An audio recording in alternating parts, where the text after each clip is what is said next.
आप सभी का स्वागत है आज के वीडियो में। और आज हम लोग फर्स्ट ईयर क्लास के सीरीज में आगे बढ़ते हैं। आज की वीडियो में हम लोग डिस्कस करेंगे GAAP। There is nothing term like GAAP, GAAP। It is its full form is generally accepted accounting principle. आज हम लोग इसी के बारे में डिस्कस करेंगे कि ये क्या है, क्यों रिक्वायर्ड है बिजनेस के लिए, क्यों जरूरी है बिजनेस के लिए, इनके बारे में हम लोग डिस्कस करेंगे। तो चलिए शुरू करते हैं अपने वीडियो को हम लोग। ठीक है, आगे शुरू करते हैं। देखिए, ये जब वर्ड आपको सुनने को मिलेगा जनरली एक्सेप्टेड अकाउंटिंग प्रिंसिपल, तो इसके साथ साथ कुछ डिफरेंट वर्ड और भी मिल सकते हैं प्रिंसिपल के साथ। इसका मेन वर्ड आपका यही है, प्रिंसिपल्स। मतलब हमको अकाउंटिंग प्रिंसिपल्स देखने को या सीखने को यहां पर मिलेंगी। तो इनके साथ साथ कौन कौन से और वर्ड मिल सकते हैं? एक मिल सकता है कॉन्सेप्ट, एक मिल सकता है एजम्पशंस, एक मिल सकता है आपका कन्वेंशन। ये वर्ड भी इसके साथ साथ सुनने को मिलेंगे आपको। एक्चुअली में अगर बेसिकली देखा जाए तो ये सारी चीजें सेम ही है, इसको हमको सेम सेंस में ही लेना है। थोड़ा थोड़ा सा डिफरेंट है, मगर वो डिफरेंस डजंट मैटर कि क्या है, उसको हम लोग बाद में डिस्कस कभी करेंगे कि क्या है या क्यों है वो। अभी ये सारे वर्ड हमको सेम सेंस में लेने हैं। अब अगर कहा जाए कि अकाउंटिंग प्रिंसिपल या अकाउंटिंग कॉन्सेप्ट है, एजम्पशंस या कन्वेंशन है क्या, तो इनको आप कह सकते हैं इट्स अ प्री डिफाइंड और डिसाइडेड, प्री डिफाइंड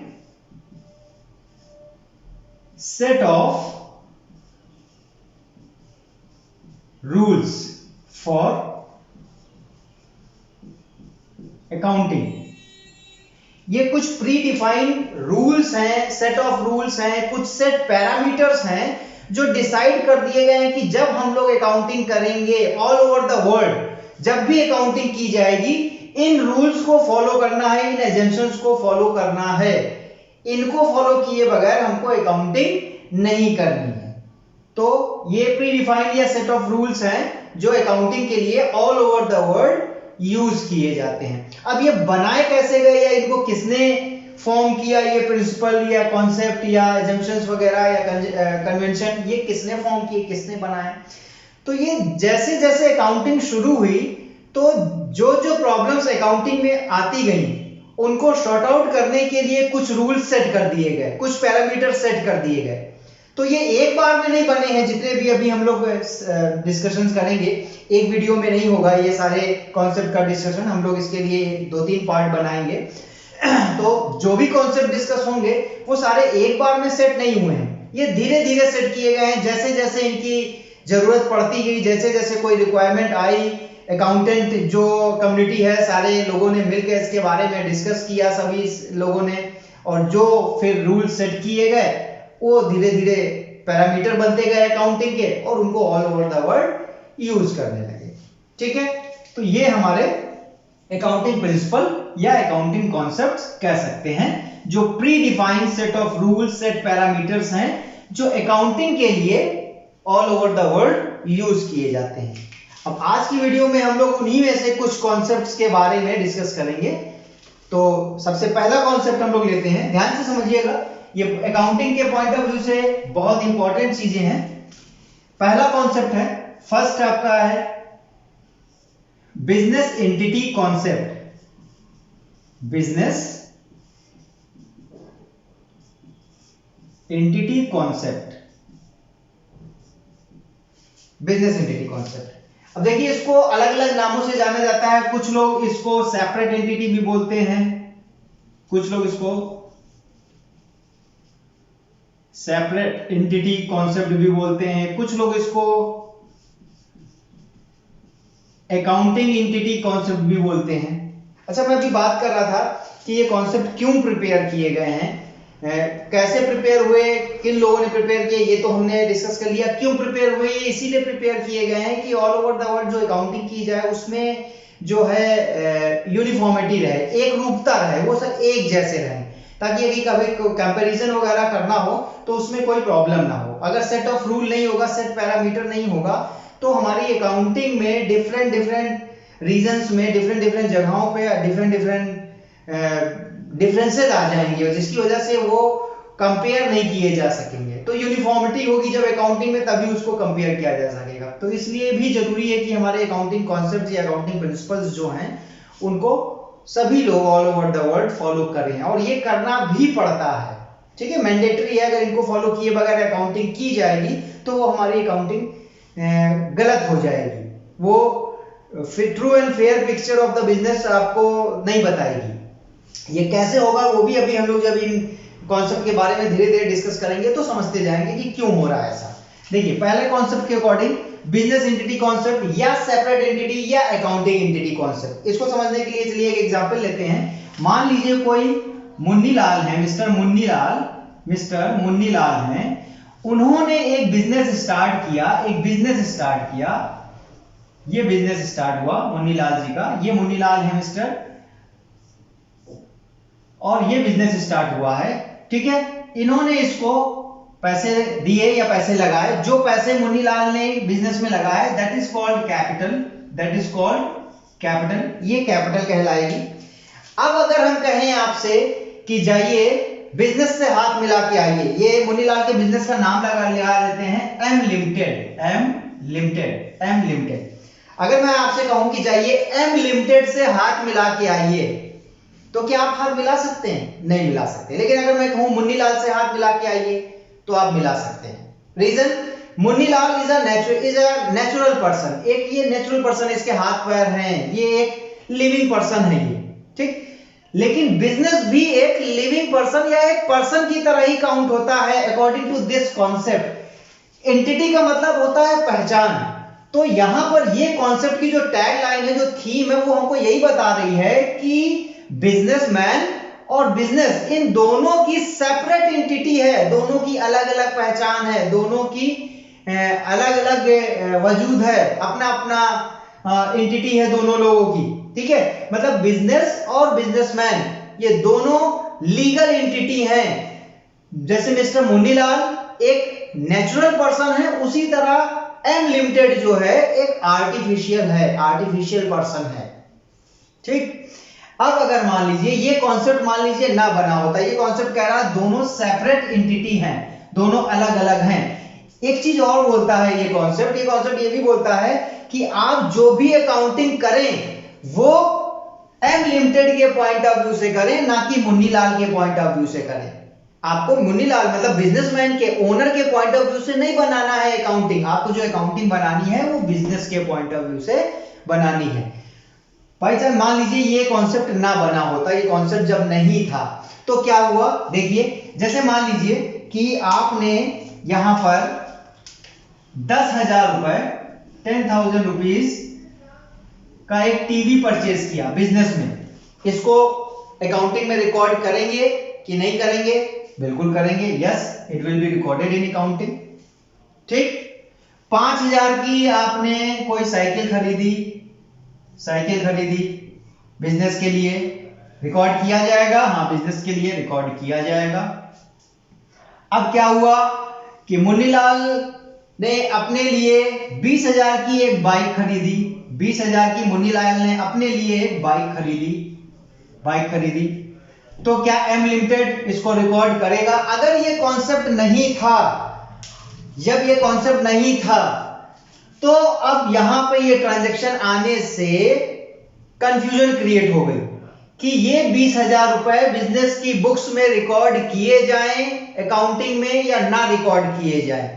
अगर रिकॉर्ड करेंगे हम तो क्या होगा कि मुन्नीलाल के जो पर्सनल खर्चे हैं वो भी बिजनेस में रिकॉर्ड होने लगेंगे, क्योंकि मुन्नीलाल ने ये बाइक अपने लिए ली है, बिजनेस के लिए नहीं ली है, ये मुन्नीलाल का पर्सनल खर्चा है। अगर मान लेते हैं कि मुन्नीलाल ने अपने घर का इलेक्ट्रिसिटी बिल दिया, 1,000 रुपए का इलेक्ट्रिसिटी बिल दिया, तो फिर वही क्वेश्चन राइज होता है कि इसको हम बिजनेस की बुक्स में रिकॉर्ड करेंगे कि नहीं करेंगे। क्योंकि अगर बुक्स में रिकॉर्ड करेंगे तो क्या होगा, इनके पर्सनल खर्चे और इनकी पर्सनल इनकम भी यहाँ पर रिकॉर्ड होना शुरू हो जाएगी, और जो कि हमारी बिजनेस की नहीं है, तो बिजनेस की अकाउंट्स क्लबिंग हो जाएगी सारी, कि उसमें पर्सनल खर्चे भी मिल रहे हैं और बिजनेस के खर्चे भी मिल रहे हैं, पर्सनल इनकम भी मिल रही है, बिजनेस की इनकम भी मिल रही है। तो जो अकाउंटिंग रिकॉर्ड के थ्रू बिजनेस की जो पिक्चर निकल करके सामने आएगी, पोजीशन निकल करके सामने आएगी, वो सिर्फ बिजनेस की पोजीशन तो नहीं होगी ना। और ना ही सिर्फ मुन्नीलाल की पोजीशन होगी, वो किसी भी पोजीशन का सही से पता नहीं चलेगा उससे। तब ये कॉन्सेप्ट को लाया गया, तब ये कॉन्सेप्ट की नेसेसिटी समझ में आई कि हाँ ये कॉन्सेप्ट होना चाहिए कि भाई जब बिजनेस के जब अकाउंटिंग हो रही है तो उसमें सिर्फ बिजनेस के पॉइंट ऑफ व्यू से जो एक्सपेंसेस किए जा रहे हैं that should be recorded in business accounting only, और ओनर के जो पर्सनल खर्चे हैं that should not be recorded in the business accounting. अगर ये कॉन्सेप्ट ना निकलता तो मुन्नीलाल बदनाम होते ना होते, लेकिन बिजनेस बेकार हो जाता, बिजनेस बदनाम हो जाता, क्योंकि बिजनेस का सही प्रॉफिट या लॉस ना निकल पाता। तो दैट्स इट, इस कॉन्सेप्ट में सिर्फ इतना ही है। बिजनेस एंटिटी, अगर इनके नाम पे ही आप कॉन्सेंट्रेट करें ना, बिजनेस सेपरेट अकाउंटिंग, मतलब बिजनेस की अकाउंटिंग सेपरेट की जाए, अलग की जाए, उसको मुन्नीलाल की अकाउंटिंग में ना जोड़ा जाए। आपको ये बात समझ में आ गई होगी, आई होप। चलिए नेक्स्ट पे बढ़ते हैं हम लोग। पहला हो गया हम लोगों का ये, अगले पे आते हैं हम लोग। Second one is money measurement, money measurement concept, money measurement concept. अगर मैं आपसे पूछूं कि आपके पेरेंट्स आपको कितने रुपए का प्यार करते हैं भाई, वेरी स्ट्रेंज क्वेश्चन ना, आपको लगेगा ये कैसा क्वेश्चन है भाई। या मैं पूछूं बताइए कि आपने कितने रुपए की पढ़ाई कर ली अब तक, it's a very strange question. ये सब क्वेश्चंस बहुत स्ट्रेंज हैं, ठीक है। तो अकाउंटिंग, ये कॉन्सेप्ट भी देखिए हमको इसी क्वेश्चन की ओर फोकस करवाता है कि अकाउंट्स में केवल वही रिकॉर्ड, वही ट्रांजैक्शंस को रिकॉर्ड करना चाहिए जो मनी में मेजरेबल हो, जिनको मनी में मेजर किया जा सके। अगर मैं बताऊं कि हमने ये पेन खरीदा है, इसको बुक्स में रिकॉर्ड करिए, सबसे पहला क्वेश्चन दिमाग में क्या आएगा आपके कि भाई कितने का खरीदा है, मतलब you want to know the value of the this pen in money term, then only you can record this transaction in the accounting books। जब आपको ये मनी टर्म में मालूम होगा तभी आप इसको बुक्स में रिकॉर्ड कर सकते हो। तो ये कॉन्सेप्ट सिर्फ और सिर्फ हमको इतना ही बताता है कि कोई भी ट्रांजैक्शन, कोई भी मैटर तब तक अकाउंटिंग में रिकॉर्ड नहीं किया जाएगा जब तक वो मनी टर्म में मेजरमेंट उसका ना किया जाए। अगर हम कहें हम 2 किलो फलाना चीज खरीद के लाए हैं, एक कार खरीद के लाए हैं, 5 लीटर पेट्रोल खरीद के लाए हैं, ये सब बुक्स में नहीं रिकॉर्ड किए जा सकते, बिकॉज ये किलो में, लीटर में, मीटर में, यूनिट्स में ये सब लेके आए हैं, तो ये हम नहीं रिकॉर्ड कर सकते जब तक इनकी वैल्यूज हमें मनी में ना मालूम हो। तो हमें अकाउंट में रिकॉर्ड करने के लिए कॉमन यूनिट में सबका मेजरमेंट मालूम होना चाहिए, दैट इज मनी। तो सबकी वैल्यू हमें जब मनी में मालूम होगी कि कितने रुपए का हम फलाना चीज खरीद के लाए हैं, तभी हम उसको बुक्स में रिकॉर्ड कर सकते हैं। और कोई भी मैटर कितना भी इंपॉर्टेंट हो, जैसे स्ट्राइक ऑफ द एम्प्लॉय, ठीक, dispute between the sale department and the purchase department, skill of a management, efficiency of the employ, ये सब बहुत इंपॉर्टेंट मैटर हैं बिजनेस के लिए, किसी भी बिजनेस के लिए, लेकिन ये बुक्स में रिकॉर्ड नहीं किए जाते हैं। क्यों? Because they can not be measure in the money. तो इमोशंस जो होती हैं, जो ये सारी चीजें हैं, वो मनी में मेजर नहीं की जाती, एफिशिएंसी जो होती है वो मनी में मेजर नहीं की जाएगी, तो that should not be recorded in the books.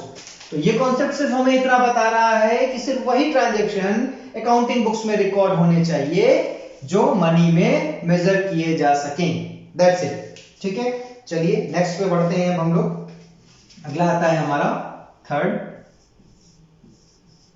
Going concern concept,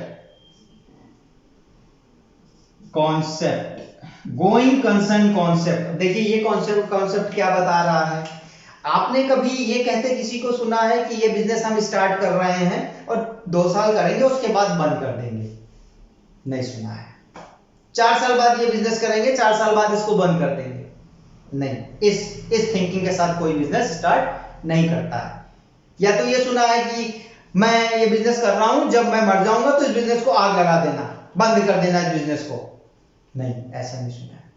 तो कोई भी बिजनेस इस पॉजिटिविटी के साथ, इस विचारधारा के साथ शुरू किया जाता है कि it will go in for the indefinite period, ये चलता रहेगा इंडेफिनिट पीरियड के लिए। आगे जाकर के क्या सर्कमस्टेंसेस होंगे, हो सकता है कुछ रीजंस की वजह से वो बिजनेस हमें 1 साल 2 साल 3 साल 4 साल बाद बंद करना पड़े, दैट्स अ डिफरेंट पार्ट। लेकिन स्टार्ट किस पॉइंट ऑफ व्यू से किया जाता है कि हम इसको चलाते रहेंगे चलाते रहेंगे चलाते रहेंगे और ये इंडेफिनिट पीरियड के लिए ये बिजनेस हमारा चलता रहेगा। इसी कॉन्सेप्ट के चलते बहुत से ऐसे ट्रांजैक्शंस बिजनेस में रिकॉर्ड किए जाते हैं कि हम उधार का जो ट्रांजैक्शन, जो क्रेडिट ट्रांजैक्शंस होते हैं वो इसी कॉन्सेप्ट्स के ऊपर होते हैं। जो एडवांस के ट्रांजैक्शन, अगर हम किसी को एडवांस में पेमेंट कर देते हैं तो वो सब चीजें इसी कॉन्सेप्ट के बिहाफ पे किए जाते हैं वो ट्रांजैक्शन। अगर हमें किसी बिजनेस को ज्यादा दिन चलाना ही नहीं होगा, अब अगर हमें कोई बिजनेस को मान के चल रहे हैं हम 2 साल बाद बंद करेंगे और अगर हमें किसी को 5 साल के लिए उधार देना होगा तो हम थोड़े देंगे उसको, वो ट्रांजैक्शन हम थोड़े करेंगे। ठीक है, हो सकता है बंद हो जाए 2 ही साल में, हमने बोला ना।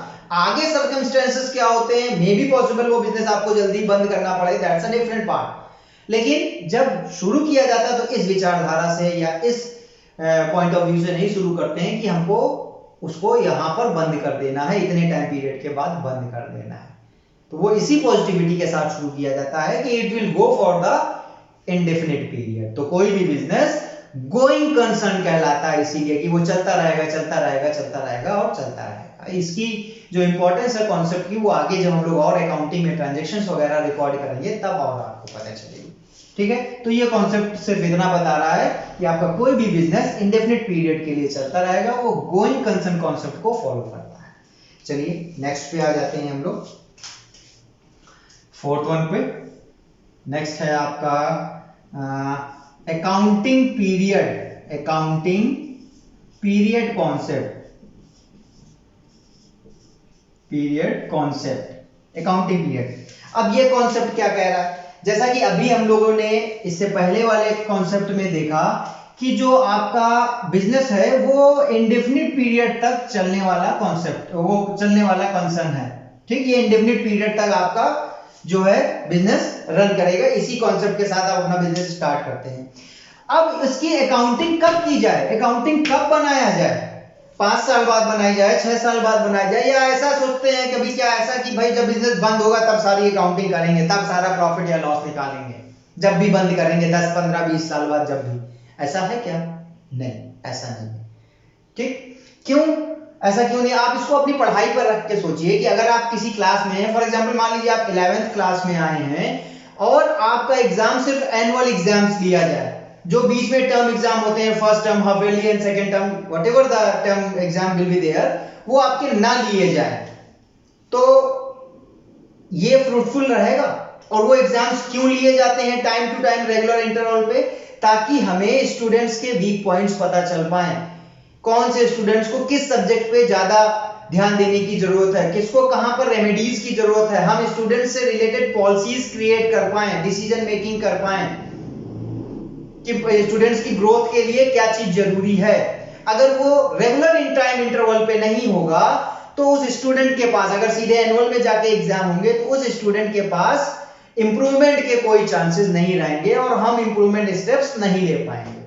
लाइकवाइज अब अगर आप अपने बिजनेस में सोचिए कि आप अपनी अकाउंटिंग को बहुत लंबे ड्यूरेशन के बाद करते हैं, 5-5 साल के बाद अगर कर रहे हैं, या आप ये दिमाग में रख के चल रहे हैं कि हम बाद में करेंगे, तो एक तो आपका बिजनेस कभी भी सक्सेस नहीं होगा, बहुत सारी क्लमजीनेस आ जाएगी आपके बिजनेस में, बहुत सारी प्रॉब्लम्स क्रिएट हो जाएंगी अगर आप अकाउंटिंग अपने सिस्टमैटिक रिकॉर्ड कंप्लीटली ढंग से रेगुलर टाइम इंटरवल पे नहीं रखेंगे, नहीं मेंटेन करेंगे, एनालिसिस नहीं करेंगे तब तक।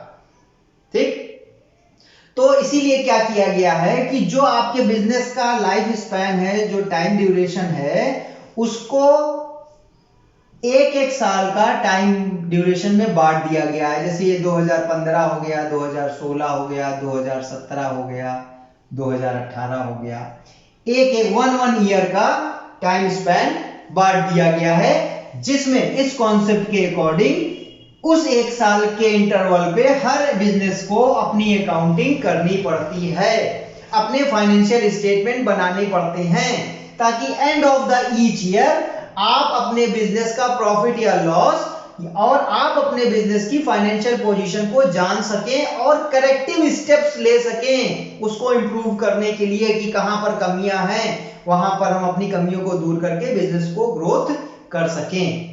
ठीक है, इसलिए जरूरी है कि एक रेगुलर टाइम इंटरवल पे अकाउंटिंग की जाए। तो ये अकाउंटिंग पीरियड में क्या टाइम ड्यूरेशन डिसाइड किया गया? 1 ईयर का टाइम ड्यूरेशन डिसाइड किया गया। और ये जो 1 ईयर का टाइम ड्यूरेशन डिसाइड किया गया 1 ईयर का, इस ईयर को बोला जाता है फाइनेंशियल ईयर।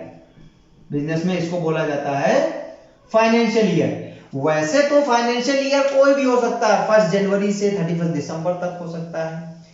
एक ईयर की 1 जुलाई से नेक्स्ट ईयर की 30 जून तक हो सकता है, कुछ भी हो सकता है, इसके लिए कोई कंपल्शन नहीं लगाया गया है। लेकिन सभी लोगों ने, सभी अकाउंटेंट ने एक मत होकर के ये मान लिया है कि जो भी हमारा अकाउंटिंग ईयर होगा या जो भी हमारा फाइनेंशियल ईयर होगा, that will be from 1 April, that will be start from 1 April of 1 year. जैसे 2015 की 1 अप्रैल से शुरू हुआ तो वो जाके एंड कब होगा? 31 मार्च ऑफ द नेक्स्ट ईयर, मतलब 2016। तो ये आपका 1 ईयर का समय ऐसे चलेगा। 1 अप्रैल से शुरू होगा 2015 से और 31 मार्च 2016 को वो 1 ईयर का टाइम पीरियड खत्म होगा। 1 साल का ही ड्यूरेशन है। आप अगर देखें, ये ना बस समझिएगा ये 15 ये 16, तो ये कैलेंडर ईयर चेंज हुआ बेटा, it is called calendar year. तो ये कैलेंडर ईयर चेंज हुआ क्योंकि कैलेंडर ईयर तो दिसंबर में चेंज हो जाता है, जनवरी से शुरू हो जाता है। लेकिन हमारा जो फाइनेंशियल ईयर चल रहा है, जो अकाउंटिंग ईयर चल रहा है, that is start from 1 April 2015 and end on to 31 March 2016। तो ये हमारा अकाउंटिंग पीरियड यही कह रहा है कि हमारी बिजनेस की अकाउंटिंग एक रेगुलर टाइम इंटरवल पे होना चाहिए, विच इज फॉर 1 ईयर, और that is called financial year, and that should be started from 1 April and end on 31 March. Okay, ठीक है। चलिए नेक्स्ट पे आ जाते हैं हम लोग, नेक्स्ट कॉन्सेप्ट पे आ जाते हैं।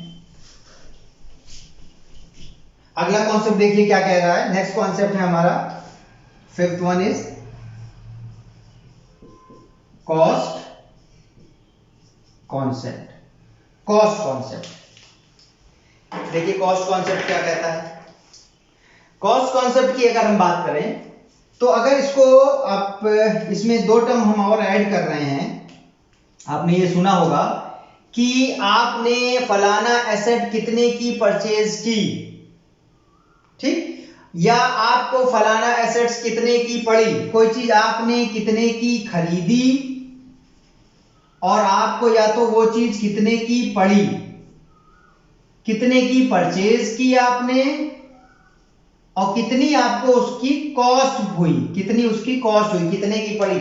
ये 2 डिफरेंट चीजें हैं, इसको जरा ध्यान से समझिएगा। फॉर एग्जाम्पल, एक एग्जाम्पल लेके चलते हैं। मान लीजिए आप अपने घर के लिए एक फ्रिज खरीद के लाए, ठीक है, एक रेफ्रिजरेटर खरीद के लाए, आप रेफ्रिजरेटर खरीद के लाए, 10,000 रुपए का एक फ्रिज आपने शोरूम से उठाया, गोदरेज का बढ़िया सा या सैमसंग का, वट एवर यू लाइक, ठीक है, आपने लिया। अब उसको उस दुकान से लोड करवा के ट्रांसपोर्टेशन का खर्चा करके आप उसको अपने घर तक लाए और उस रिक्शे वाले को आपने 500 रुपए और दिए। ट्रांसपोर्ट का आपने खर्चा किया, 500 रुपए। अब जब आप घर लाए तो आपको फ्रिज वाले ने या शोरूम वाले ने इंस्ट्रक्शन दिए थे कि इस फ्रिज को जब आप चलाइएगा तो पावर प्लग में चलाइएगा, नॉर्मल प्लग में मत चलाइएगा वरना फ्रिज खराब हो जाएगा या प्लग खराब हो जाएगा। तो आपके घर में पावर प्लग नहीं था कहीं पर ठीक से जहां आपको फ्रिज लगाना था वहां पर, तो आपने इलेक्ट्रीशियन को बुलाया और उससे कहा भैया पावर प्लग लगा दो। तो उस इलेक्ट्रीशियन आया और उसने आपसे 500 रुपए या 300 रुपए चार्ज किए, आपने इलेक्ट्रीशियन को 300 रुपए दिए और वो आपका पावर प्लग लगा के चला गया, ठीक है। फ्रिज वाले ने एक चीज आपसे और बोली थी कि भैया अगर फ्लक्चुएशन ऑफ करंट से बचना है, आपका फ्रिज गड़बड़ ना हो, तो ऐसा करिएगा कि उस फ्रिज को चलाने से पहले उसमें स्टेबलाइजर लगा लीजिएगा। तो आप जल्दी जल्दी मार्केट गए और एक स्टेबलाइजर आप खरीद कर लेके आए, स्टेबलाइजर भी आप लेकर के आए, स्टेबलाइजर आपने लगाया, आपको 700 रुपए का वो स्टेबलाइजर बना। तब जाकर के आपने फ्रिज अपना लगाया, चालू की, बढ़िया उसमें कुल्फी जमाई और कुल्फी खाई। और कुल्फी खाने के बाद चाचा जी आपके आए और आपसे पूछा कि भाई बेटा ये फ्रिज कितने का लाए हो? आप क्या कहोगे? 10,000 कहोगे या आप उनसे बताओगे कि चाचा जी ये फ्रिज हमको 11,500 की पड़ी है? क्या बताओगे? जो पर्सन अकाउंटिंग जानता होगा वो बताएगा कि हमको फ्रिज 11,500 की पड़ी है। जो अकाउंटिंग नहीं जानता होगा वो सीधे कहता है चाचा जी हम तो 10,000 की फ्रिज लाए हैं, जो कि एब्सोल्युटली रॉन्ग है according to the accounting principle और कॉन्सेप्ट। ये कॉस्ट कॉन्सेप्ट हमको यही कह रहा है कि जब कोई एसेट हम खरीदते हैं, ये एसेट के रिगार्डिंग है, ये आपका जो कॉन्सेप्ट है ये एसेट खरीदने के रिगार्डिंग है, ठीक है।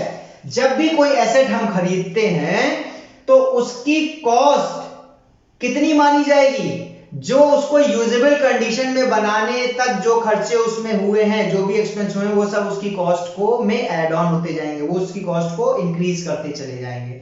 10 की फ्रिज खरीदी थी, 500 ट्रांसपोर्टेशन का दिया, 300 पावर प्लग का दिया, 700 स्टेबलाइजर के दिया, तब फ्रिज यूजेबल कंडीशन में पहुंची, तब फ्रिज ने काम करना शुरू किया और हमको जाकर के कुल्फी जमा कर दी।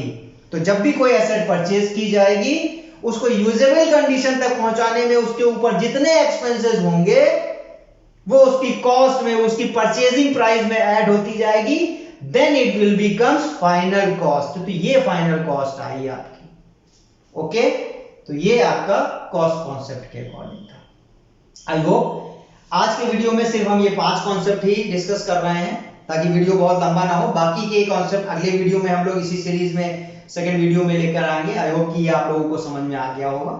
इसको अच्छे से रिवाइज करिएगा और सारे कॉन्सेप्ट को बहुत ध्यान से सुनिएगा। मिलते हैं हम लोग तब तक नेक्स्ट वीडियो में।